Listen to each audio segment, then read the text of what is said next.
Hello, Linda.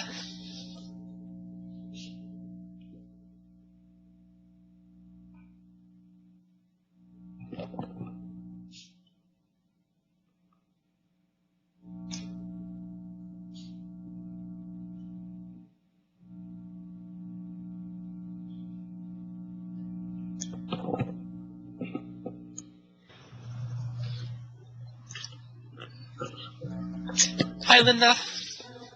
Hi, Michael. Hi, how are you doing today? Fine. Did you receive my email? I got your email. Yeah, it said that you weren't able to watch the video, which is fine. We'll try and fix that if we do. I just could see a short introduction, and that is about Ebola. I don't know how to say. Ebola? Yeah, Ebola. Yeah, about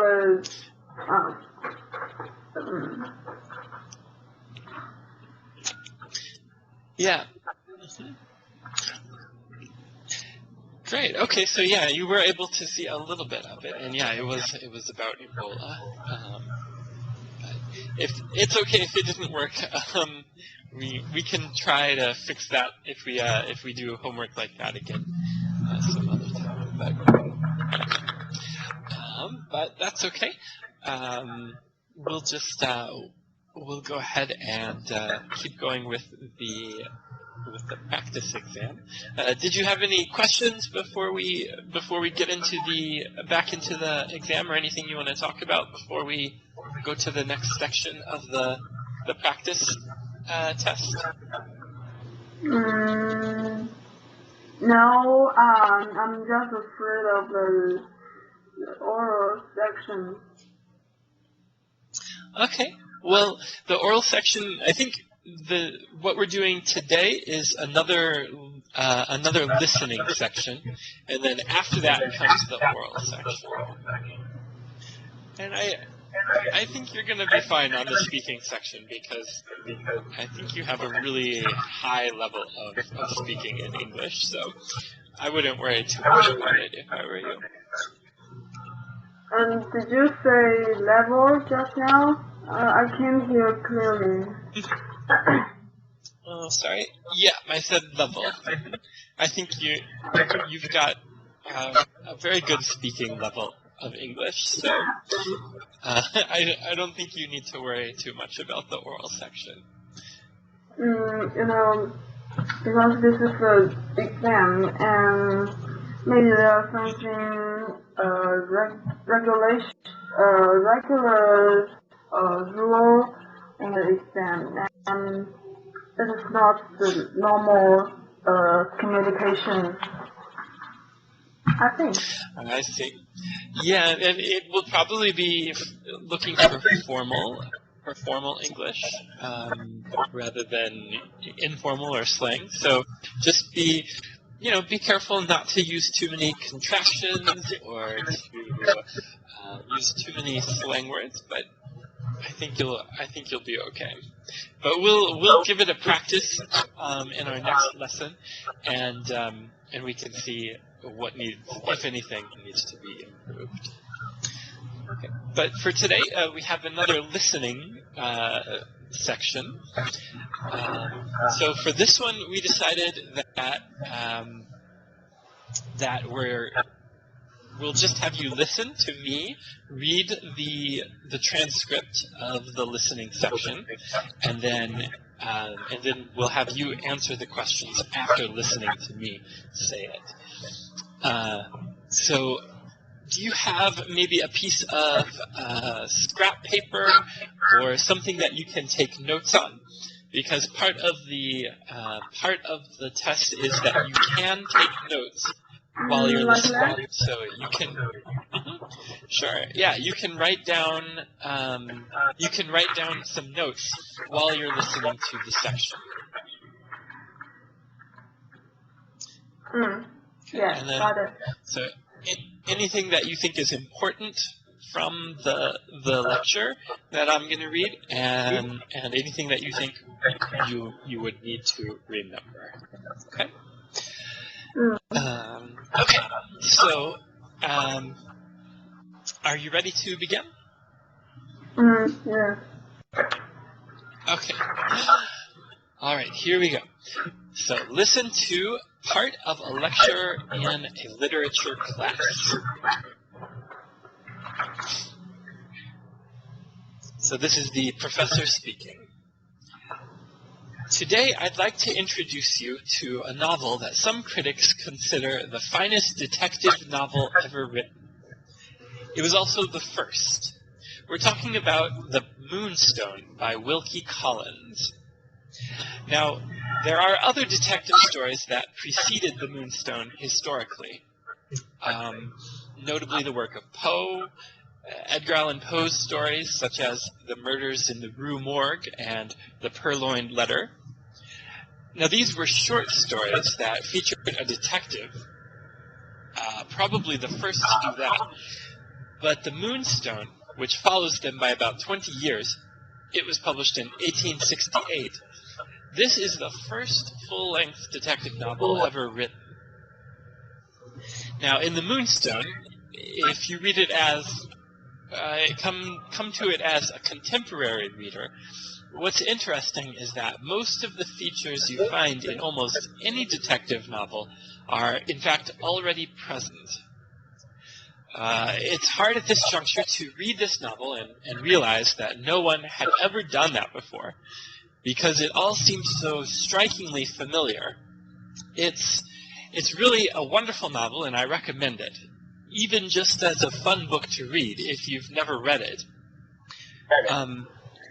So in The Moonstone, as I said, Collins did much to establish the conventions of the detective genre. I'm not going to go into the plot at length, but, you know, the basic setup is there's this diamond of great value, a country house. The diamond mysteriously disappears in the middle of the night. The local police are brought in an attempt to solve the crime, and they mess it up completely. And then the true hero of the book arrives. That's Sergeant Cuff.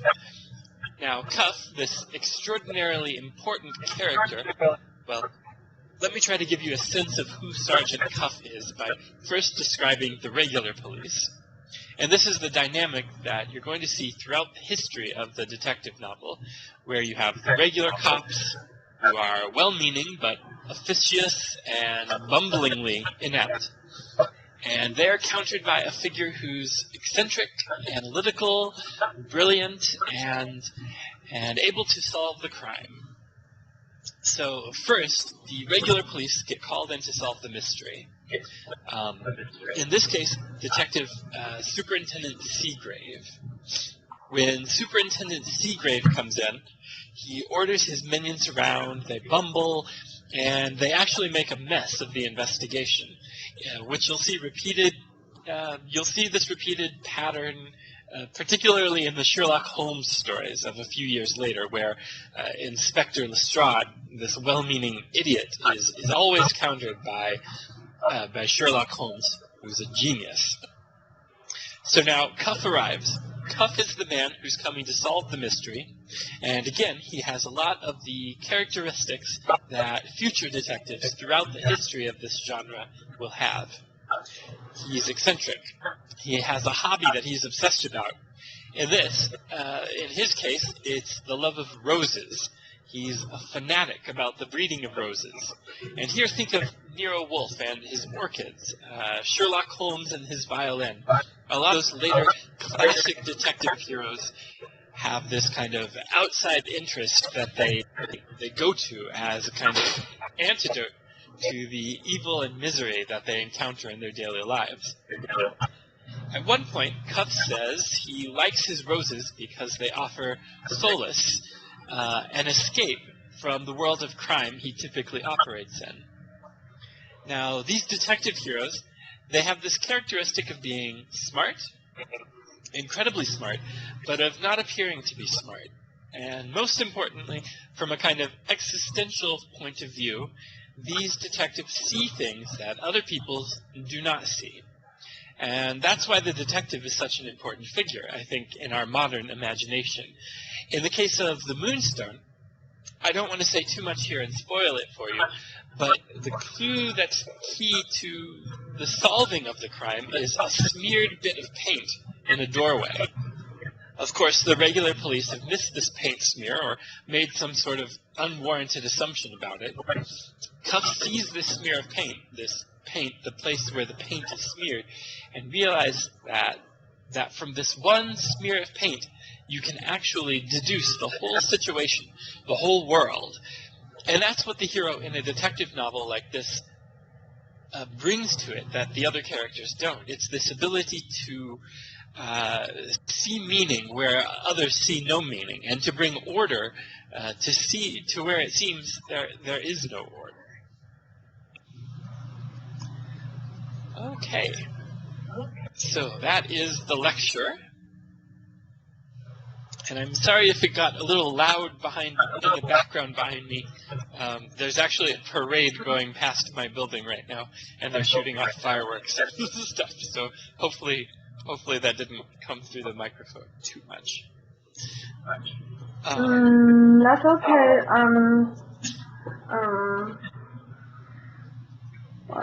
I think I heard many verb, and I haven't heard before. So okay. Can I see the question? Yeah, let's look at the questions. Okay. Start the sharing.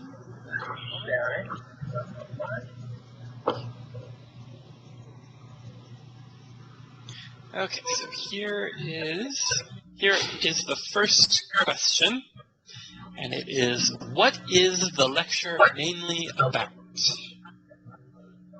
Sorry, I haven't seen the question. Yeah, I haven't seen your screen. Oh, let me try again.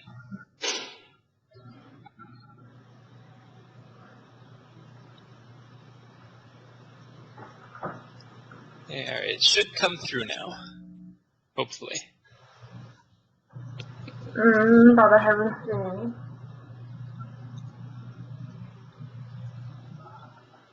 It's still not working? Yeah, I see that. Okay, great. It just took a while to do it.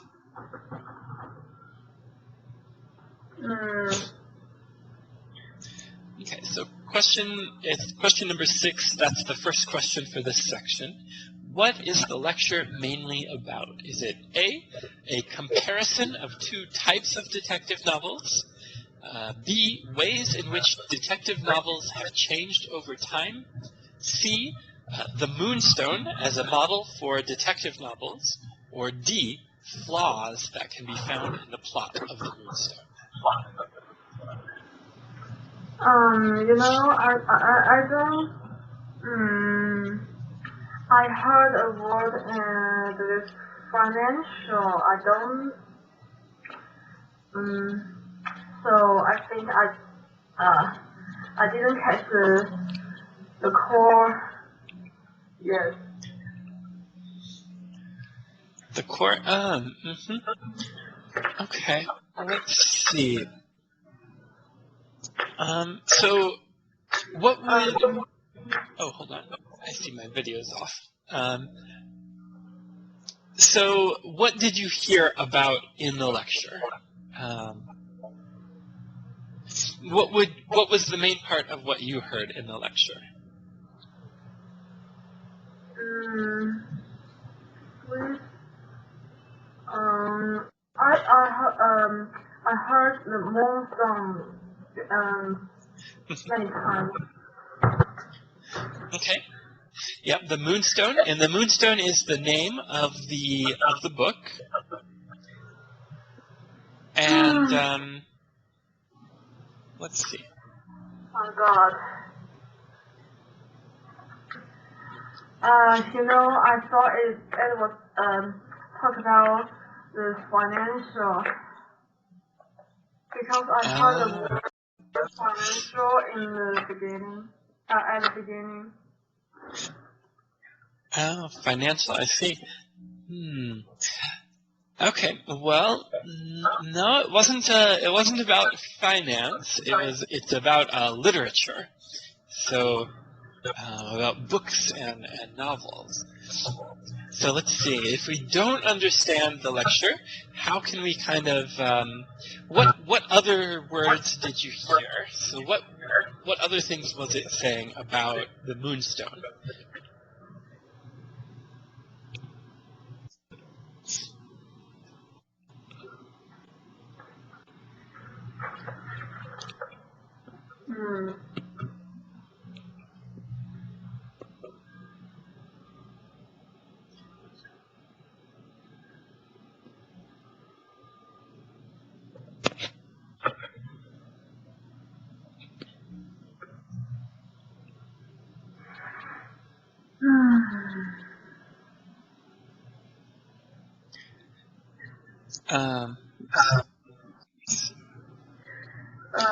I think maybe C.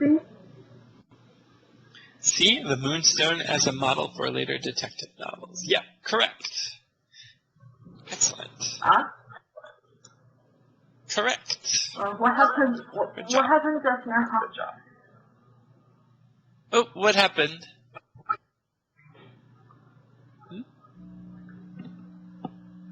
I just guessed and answered. And what happened? Well, you were correct.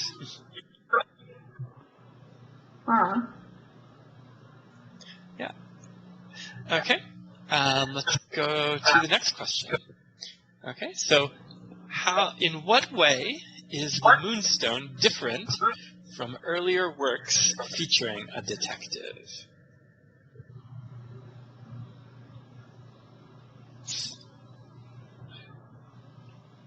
Because we can remember that the lecture said that there had been earlier detective stories, but there was something different about those detective stories. Do you remember what the difference was?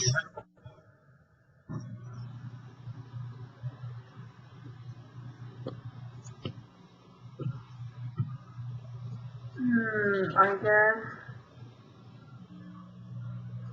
earlier one featured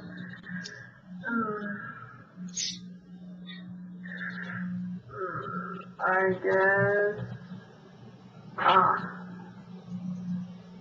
guess C. And it's focused on the silver screen.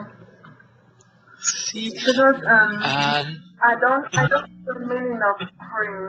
C-R-I-M-E. A crime? Okay. So a crime. A crime is when somebody breaks the law in some way. So, and a couple examples of a crime would be either a murder, when somebody kills somebody else, or a robbery, when somebody steals something from somebody else. Those are both examples of crimes, of serious crimes. And the police will catch them, and they will go to the card house and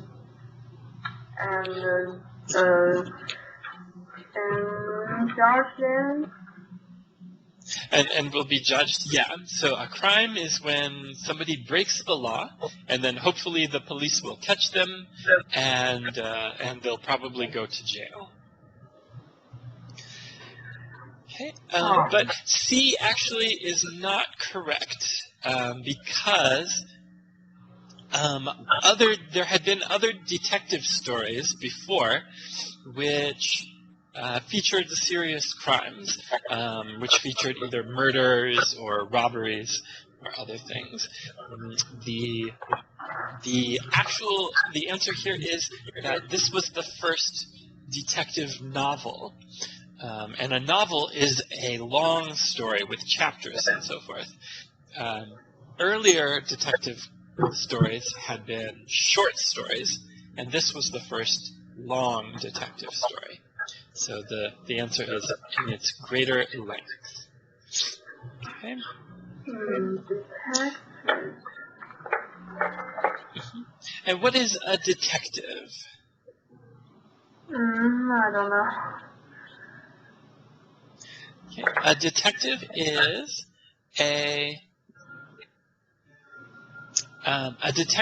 a person who solves mysteries. It's like a policeman, or in this case, it's probably, I believe it is a policeman in this case, but sometimes there are private detectives who are hired by just regular people.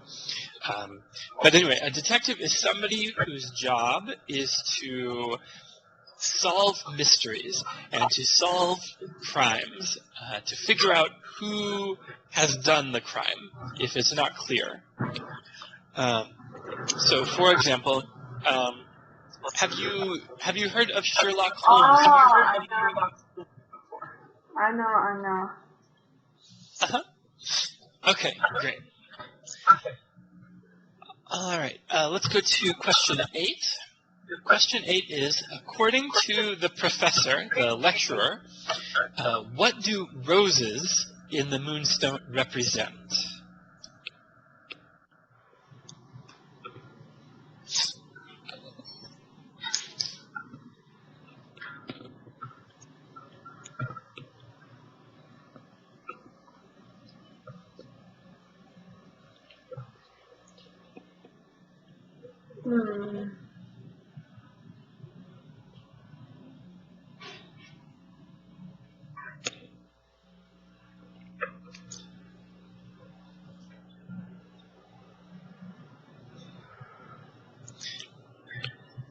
So let's see if we can we eliminate any of these choices? Are there any of these answers that are not right, that are clearly not correct, that you can see?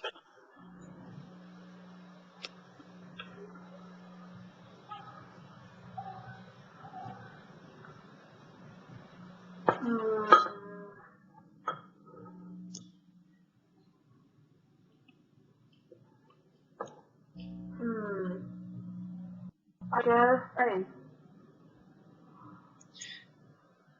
A, you guess A as the answer or as an elimination?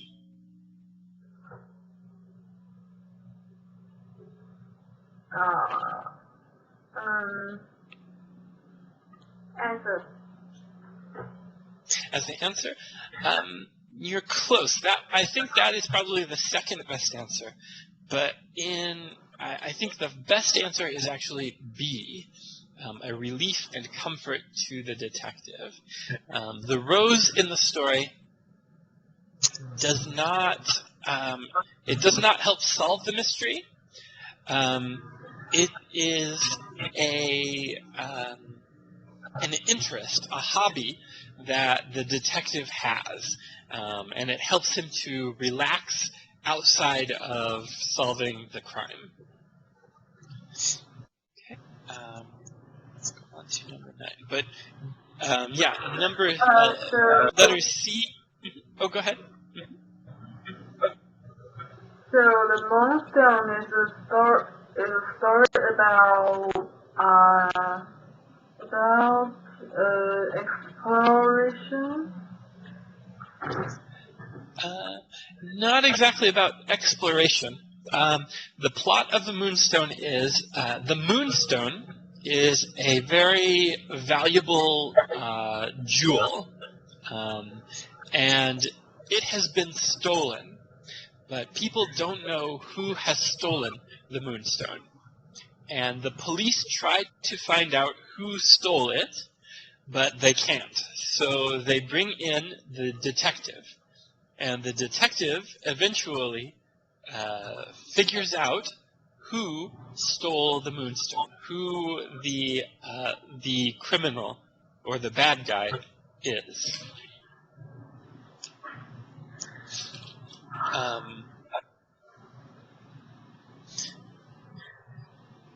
Let's see.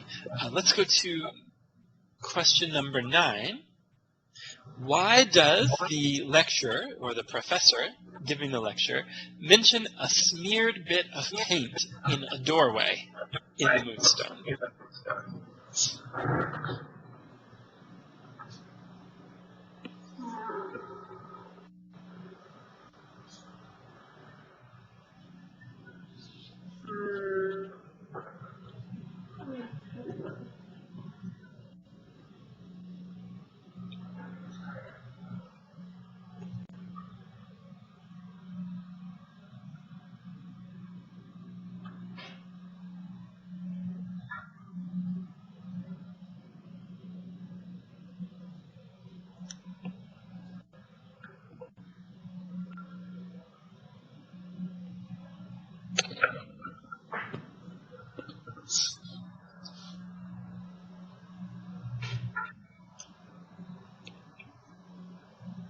And you can talk through your thinking here.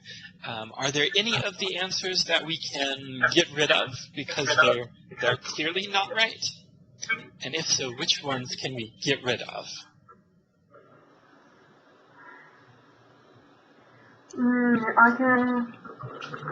I can guess strictly B. Of B? Okay. No, I say the last one. Oh, of D. Okay. Yeah. D we can get rid of. Good. So that leaves these 3.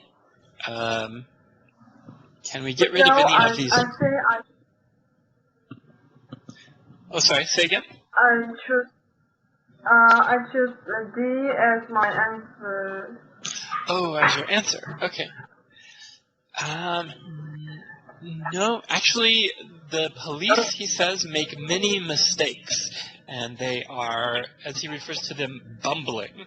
It means that they are very incompetent. They're not very good at solving the crime. And so the techniques used by the police are not superior. They're actually inferior.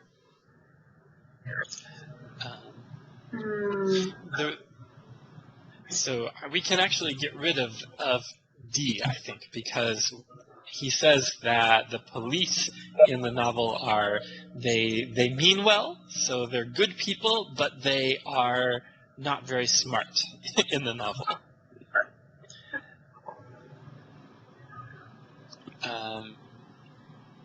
So let's see. So we can get rid of D, we know that.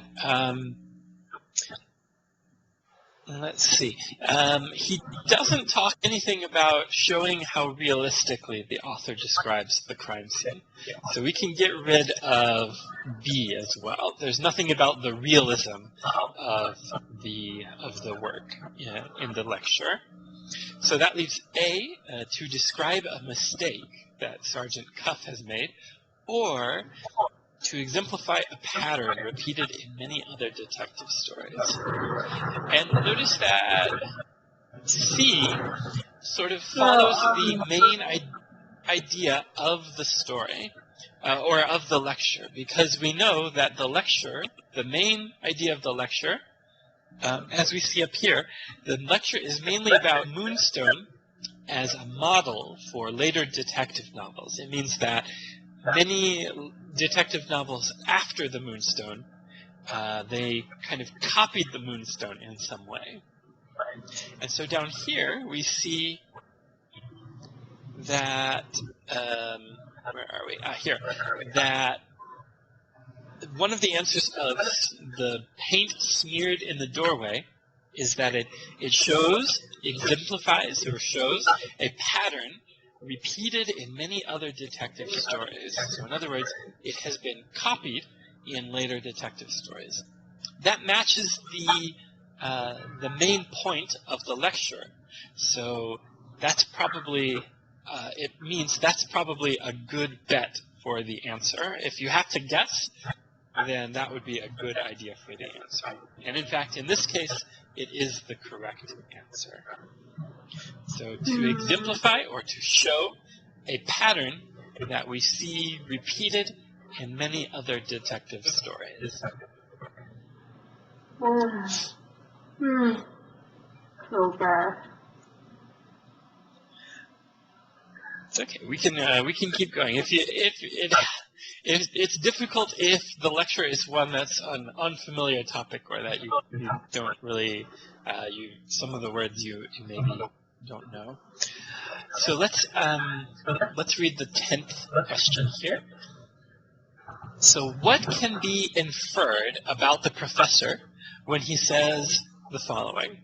He says, it's hard at this juncture to read this novel and realize that no one had ever done that before, because it all seems so strikingly familiar. So what can we infer, or what can we guess about the professor based on when he says that?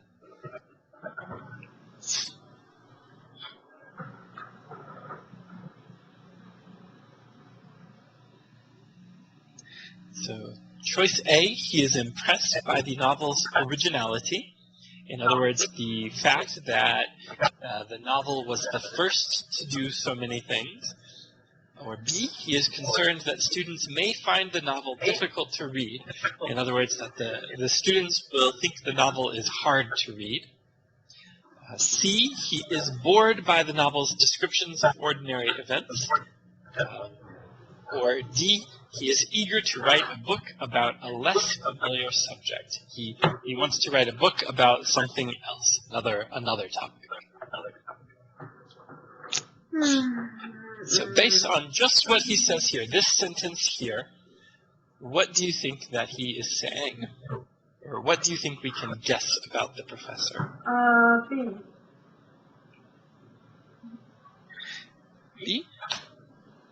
Not exactly. I understand why that would be a guess, because he says it's hard to read this novel. But I think the crucial part is the and clause here. So it's hard to read the novel and realize that nobody had ever done that before. In other words, that all of the things that we see in the novel that are familiar, this was the first time someone had done that.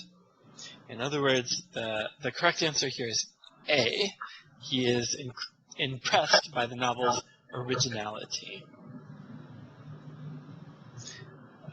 rather than that the students will find it hard to read. Just that it's hard to read the novel and to think while you're reading it, this is the first time anybody had done these things. Because after this novel, they were copied so many times.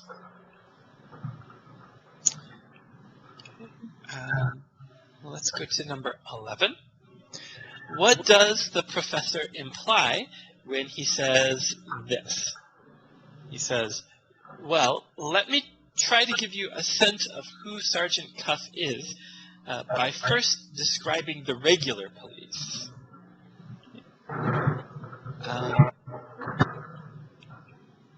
So what is he implying here?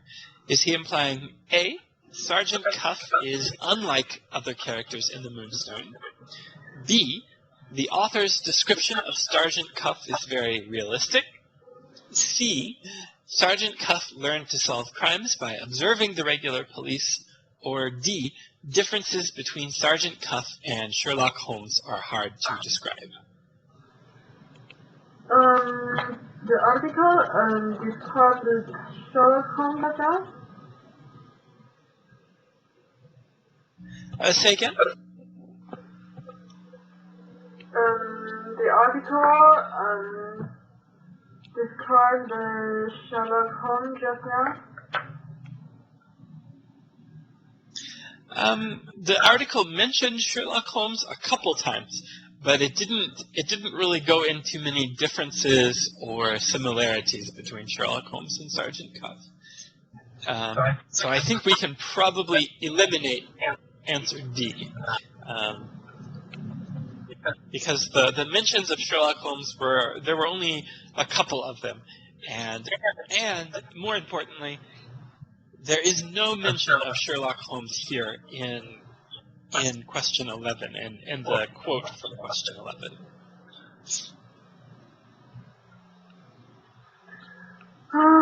Okay, some description.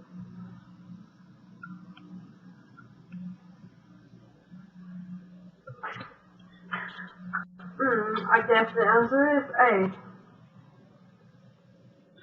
You're absolutely correct. Good. Yeah. Correct. Yeah, Sergeant Cuff is unlike other characters. So the professor describes the regular police first, and then contrasts Sergeant Cuff with the regular police. So he gives you who the regular police are, and then he tells you the differences between Sergeant Cuff and the regular police. And that's how he tells you what Sergeant Cuff is like. Okay? And yeah, so that is the end of the listening section. So in the next time we will move to the speaking section. That will be for our next class, I think. So let's see. Let's talk about taking notes here. Let me stop the whiteboard for now. And we'll go to the whiteboard over here. So can I ask, when I was giving the lecture, what did you write down for your notes? I wrote down financial milestone, 30 years, column, great value of and the car, investigation, and outside, and okay, I write a book, just a book and story. Okay. Because I I got the word financial, and this word gives me a friend. Okay. Yeah, let's see. Financial. I don't know why I got the financial. Let's see. I think so. There was the word finest. I said the word finest, as in the best. And I think that might be where you thought you heard the word financial. Finest meaning the best. So some people think the Moonstone is the finest detective novel. Okay, so let's talk about some tips for writing notes. Okay. Some tips for writing notes when you're listening to something and you're taking notes on it. If it's for an exam, focus on the parts of the listening that you understand. Okay? So you want to. It's very important when you are answering questions, focus on the parts of the listening that you understand, as opposed to the parts that you don't understand. Because if you don't understand them, then you'll have to guess them. So it's important to remember the things that you do understand, and not worry too much about the parts that you don't understand. Okay? Being able to remember the parts that you do understand will help you to guess the parts that you don't understand later. Okay? So if you understand that that The Moonstone is a novel, then definitely write that down. So, like, The Moonstone is a novel. Many people copied The Moonstone, Those are all very important parts. So the two things that you want to focus on are the parts that you do understand, and focus on the most important things. Okay, so the most important ideas of the lecture or of the listening. Okay, so you want to focus on the parts that you understand and focus on the most important ideas of the listening. In this particular case, you got the question about the most important ideas correct, which was good. That can help you, I think, to then find out, to guess questions that you don't necessarily understand. So, for example, there was that one question where it was, what is he trying to say about, I forget exactly what the wording of the question was,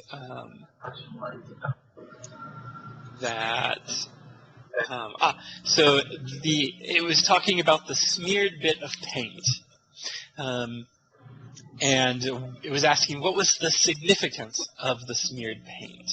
And the answer was that it showed a pattern that was repeated in later books, in later novels by other people.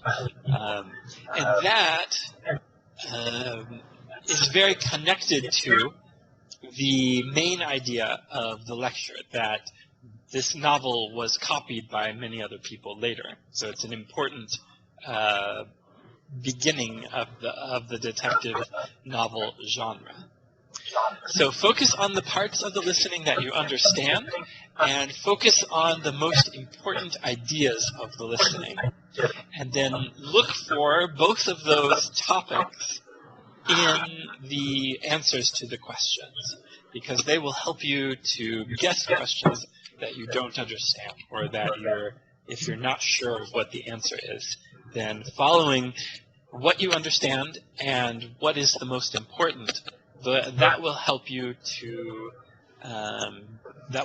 guess the correct answer in the questions. Okay. When you take the actual exam, there are going to be words that you don't understand, or there are going to be lectures where you're not sure of all of the details. It's just a given. If I were to take the TOEFL, there might be words that I wouldn't understand, or there might be topics that I was unfamiliar with in the exam, because it always changes. The word you don't understand, TOEFL? Yeah, because they like to use very big words or very obscure words, unfamiliar words, because it helps to show, because then it requires a high level of knowledge about English. And there may be words that I'm unfamiliar with, perhaps. Probably there would be more words that you would be unfamiliar with. But every once in a while, there are words of English that I still need to learn, because it's just like, I'm sure there are words in Chinese that you don't know, that you haven't learned yet, and you can still learn more and more as you get older. And so it's important then you can try to use what you understand to figure out what you don't understand. And I think that's the important thing. So don't worry too much about what you don't understand, especially when you're taking the notes, because you want to have as much information in front of you that you can remember as possible. But you want it to be information that you understand versus information that you don't understand. Okay, so like I said, focus on... Oh, go ahead. I just thought it's easy for you foreigners. Let's see. I know a bunch of native speakers who would have trouble with, for example, with some of the words in this lecture. Now, for me personally, this lecture was pretty easy because because I've studied literature and I've studied English, and I like detective novels, so I know most of the subject here. But there are definitely some lectures that could be about subjects that I wouldn't know very much about, like chemistry, for example. I don't know very much about chemistry at all, and so there might be some unfamiliar terms if the lecture was about chemistry rather than about literature, right? Or what's another subject I'm not very familiar with? For example, there's a lot of topics in science, for example, that I'm not very familiar about, and engineering, and so those might be more difficult topics for me. So do you know the word nickel? The word, which word? Nickel. It's the chemistry. Chemistry? Mm-hmm. And what was the word? Can you spell it for me? Nickel.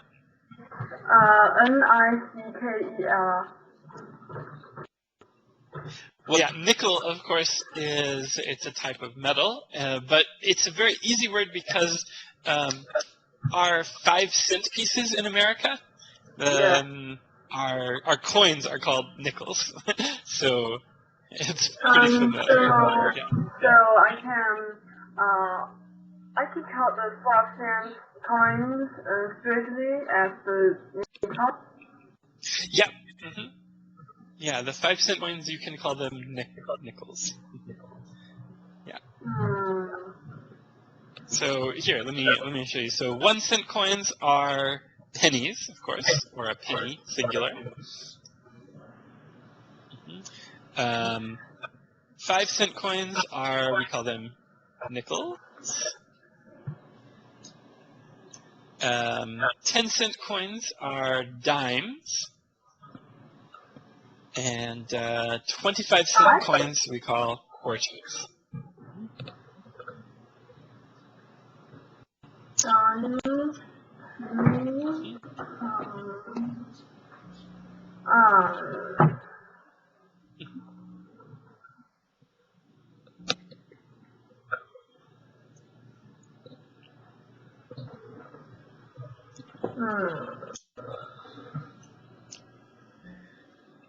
Okay. Let's see. All right. Well, it looks like we're out of time for today, Linda. Let me give you just a quick some homework before we go. Would you rather have another listening homework or another or more of a speaking homework in some way? I have let's see. I have 10 articles to listen, and I need to write down the whole article to write them in a paper. Okay. Sorry. Say again. I have 10 articles. I need to hear them Okay. and write down the whole articles on the paper. Oh, so you need to transcribe them? Okay. No. Just you hear the sentences and you write down. You write it on the paper. And also ask some questions like just now. Sure. Yeah. Okay. Yeah. That sounds good. Okay. All right. Well, it looks like it's time to go. So I'll see you next time, and we'll continue with the speaking section next in the next lesson. Okay. So you don't give me the homework? Oh, I'm sorry. I thought I had. I thought you had suggested homework. Okay, so for homework, let's see. So you couldn't watch that video. Let me see. What can we do instead?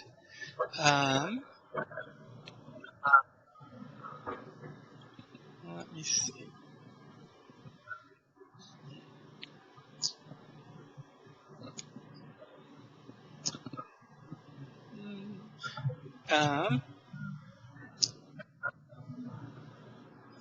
Okay.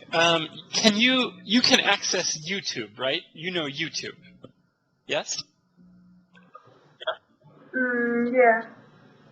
Okay. So what we'll do is have you search for a news video on YouTube, and then summarize the story, the news story. Okay.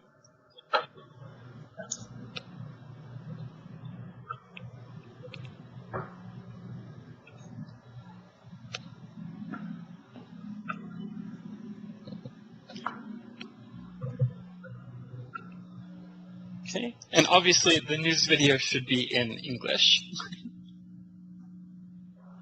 Like, just a new, news to, a news So video. not a new video, but a news video. Yeah, I know, So,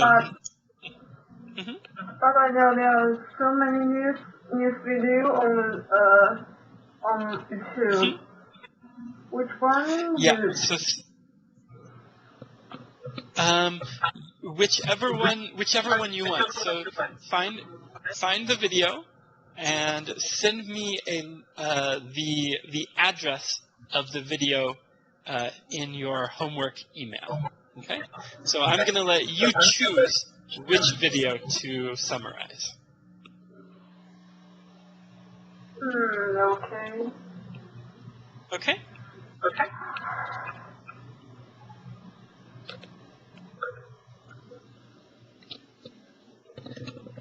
Okay. All right. I have to go, but I'll talk to you later, Linda. Okay. Okay. Bye-bye. Bye.